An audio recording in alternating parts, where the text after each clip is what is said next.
TV की सबसे fashionable और बोल्ड एक्ट्रेस जेनिफर विंगेट अपनी दमदार एक्टिंग के लिए जानी जाती हैं। जेनिफर ने अपने टीवी शोज बेपनाह और बेहद से जबरदस्त पॉपुलैरिटी हासिल की। एक्ट्रेस के तीखे नए नक्श और अदाएं फैंस को दीवाना बना देती हैं।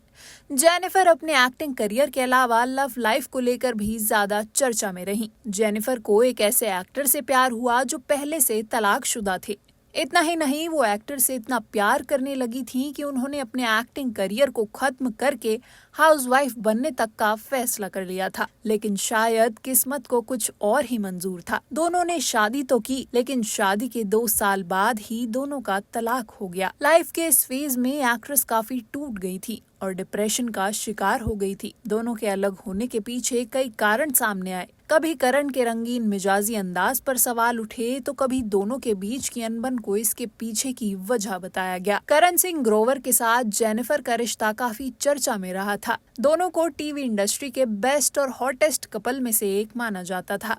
इस कपल की लव स्टोरी भी कमाल थी। दोनों को एक शो के सेट पर प्यार हुआ और दोनों ने साल 2012 में शादी भी कर ली। हालांकि ये रिश्ता ज्यादा दिन नहीं टिक पाया। शादी के 2 साल बाद ही दोनों अलग हो गए। साल 2014 में जेनिफर और करण का तलाक हो गया, जिसके बाद एक्ट्रेस भयंकर डिप्रेशन में चली गई। लेकिन इनके तलाक की खबर से ज्यादा दुख इनके फैंस को हुआ। दरअसल जेनिफर और करण की मुलाकात टीवी शो दिल मिल गए के सेट पर हुई थी। इसमें जेनिफर ने डॉक्टर रिधिमा गुप्ता और करण ने डॉक्टर अरमान मलिक का किरदार निभाया था। शो में दोनों की केमिस्ट्री को खूब पसंद किया गया था। इसी शो के सेट पर दोनों के बीच नजदीकियां बढ़ी और इनकी जिंदगी में एक ऐसा भी पल आया जब उन्होंने अपने करियर के बजाय प्यार को चुनने का फैसला किया। हालांकि इस दौरान उनके दिमाग में कई सवाल भी चल रहे थे। उन्होंने सोचा कि क्या ये सही है।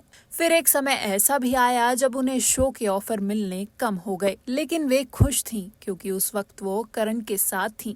हालांकि जब उनका तलाक हुआ तब वो काफी उलझन में पड़ गई। एक बार जेनिफर ने अपने और करण के रिश्ते पर बात करते हुए बताया था, मेरे चारों ओर कई आवाजें थी, मेरे मन में कई सवाल थे। सबने मेरे फैसले पर सवाल उठाए, यहाँ तक कि मेरे माता पिता ने भी, लेकिन मैंने किसी की नहीं सुनी। मैं हाउसवाइफ बनना चाहती थी, इसलिए उस वक्त मुझे काम ना मिलने का कोई अफसोस नहीं था। तलाक के बाद जेनिफर ने खुद को संभाला और अपने एक्टिंग करियर में वापसी की और वो मुकाम हासिल किया जो आज उनकी अच्छी खासी फैन फॉलोइंग और पोजीशन है। करण से अलग होने के बाद जेनिफर का नाम कई को स्टार्स से जोड़ा गया, जिनमें कोड एम में उनके साथ काम कर चुके तनुज विरवानी भी शामिल थे। वहीं करण सिंह ग्रोवर ने भी 2016 को बिपाशा बसु से शादी कर ली। जेनिफर ने एक बार इस बारे में बताया कि करण की दूसरी पत्नी बनना उनके लिए आसान नहीं था। बता दें कि करण की पहली शादी श्रद्धा निगम से हुई थी, जो ज्यादा समय तक नहीं चली। हालांकि जेनिफर के दोस्तों और परिवार ने उन्हें करण से शादी ना करने की सलाह दी थी। एक्ट्रेस ने खुद इस बात का खुलासा किया कि अगर खुद भगवान भी उन्हें रोकते तब भी वो अपने फैसले पर अड़ी रहती। उन्होंने बताया था, सबने मुझसे कहा, क्या तुम पागल हो, तुम क्या कर रही हो? लेकिन उस समय अगर खुद भगवान भी आकर मुझसे कहते कि मत करो, तो भी मैं यही करती। जब मुझे कुछ करना होता है तो मैं वही करती हूँ और उस वक्त मुझे यही सही लगा। जेनिफर और करण के बीच हमेशा दोस्ती का रिश्ता था। दोनों की बॉन्डिंग काफी अच्छी थी, लेकिन शादी के बाद चीजें बदल गई। अपनी शादी टूटने पर जेनिफर ने कहा कि शायद वो और करण दोनों ही इसके लिए तैयार नहीं थे। वो लंबे समय से अच्छे दोस्त थे और हर बार मिलने पर मजाक मस्ती करते थे, लेकिन शादी के बाद उन्हें एहसास हुआ कि चीजें पहली जैसी नहीं रही। दोनों अब अपनी अपनी जिंदगी में खुश हैं। करण ने बॉलीवुड की जानी मानी एक्ट्रेस बिपाशा बसु से शादी कर ली और उनकी एक प्यारी सी बेटी भी है, लेकिन जेनिफर आज भी सिंगल है